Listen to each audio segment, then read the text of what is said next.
Again in my class. मैं ज्योति तिवारी आज आपको पढ़ा रही हूँ एक बहुत ही बेसिक कॉन्सेप्ट जो कि बच्चों को पता नहीं होता है और नाम कई बार सुनते रहते हैं, हार्मोन्स।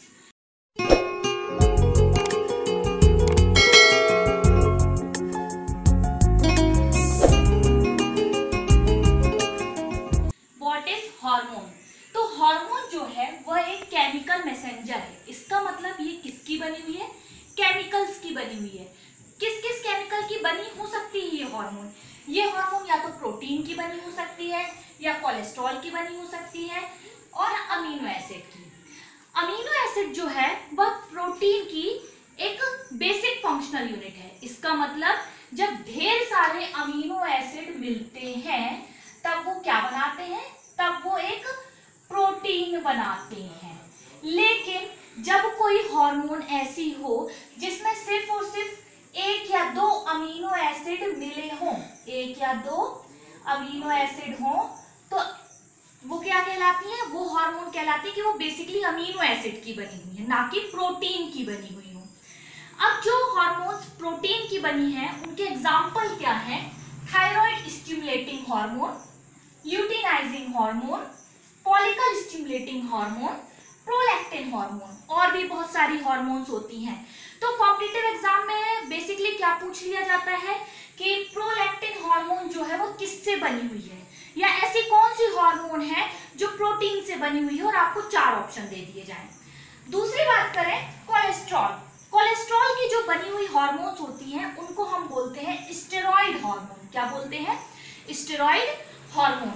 ये जो है इसका एग्जाम्पल है प्रोजेस्टेरोन, ईस्ट्रोजन, एंड्रोजन, ग्लूकोकॉर्टिकॉइड। ये इसके एग्जाम्पल हैं। आप थोड़ा सा याद करने का एक आइडिया दें तो स्टेरॉइड देखिए STERO, वैसा ही नाम यहाँ पर है। प्रोजेस्टेरोन में STERO, ईस्ट्रोजन में STRO। तो इनके कुछ नेम भी सिमिलर होते हैं। अमीनो एसिड हार्मोन की बात करें तो जो हार्मोन अमीनो एसिड से बनी हुई है वो है सेरोटोनिन, मेलाटोनिन, ट्राईआइडोथायरोनिन, तो और थायरोक्सिन हार्मोन। तो ये हार्मोन जो है वो किससे बनी हुई है? अमीनो एसिड से बनी हुई है। अब थोड़ा सा और जानेंगे हार्मोन के बारे में। हार्मोन जो है कोई एक ग्लैंड बनाती है और इसे अपने आसपास छोड़ देती है। फॉर एग्जाम्पल अगर हाइपोथैलेमस बना रही, कौन बना रहा है? हाइपोथैलेमस ने इस हार्मोन को बनाया, तो आसपास किसको दे देगी? ये पिट्यूटरी को दे देगी। किसको दे देगी? पिट्यूटरी को दे देगी, है ना। और पिट्यूटरी जो है फिर ये भी हार्मोन बनाएगी और ये किसमें छोड़ देगी? ब्लड में। तो जरूरी नहीं है कि हार्मोन जो है वह सिर्फ अपने आसपास के छोटे से एरिया में रहे। कुछ हार्मोन दूर तक चली जाती है ब्लड से, और कुछ हार्मोन जो है आसपास ही के सेल्स में क्या कर देती? इफेक्ट बताती हैं। जैसे हाइपोथैलेमस की जो हार्मोन है वह पास के पिट्यूटरी ग्लैंड में असर बताएगी।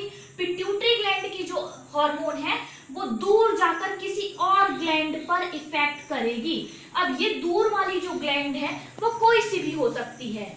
एड्रिनल ग्लैंड हो सकती है, थायराइड ग्लैंड हो सकती है, और ओवरी हो सकती है, या टेस्टिस हो सकती है मेल में बात करें। तो इस तरह से हार्मोन जो होती है बेसिकली बॉडी में क्या होती है? सर्कुलेट होती है और कार्य करती है। और हार्मोन्स जो होती हैं, एक चीज और मैं बता दूं कि इसका जो केमिकल स्ट्रक्चर है, जैसे एक हार्मोन हो गई ये, अगर इसका स्ट्रक्चर जो है वह इसको असर कहाँ करना था? जाके इसको असर करना था जाकर किसमें? एड्रिनल ग्लैंड में। किसमें असर करना था?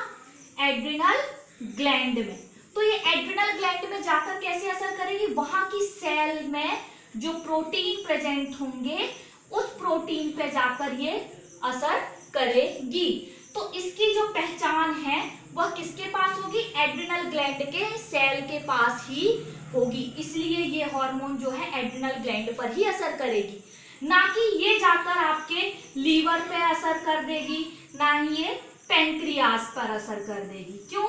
क्योंकि हर जगह की सेल जो होती हैं उनकी अलग ही पहचान होती है, और उस पहचान के अनुसार अपने केमिकल स्ट्रक्चर के अनुसार ये हार्मोन जाकर अपनी निश्चित सेल पर जाकर कार्य करती हैं, जिसे बोलते हैं टारगेट सेल। आई होप आपको हार्मोन समझ में आया होगा। Thank you so much. Do like and subscribe.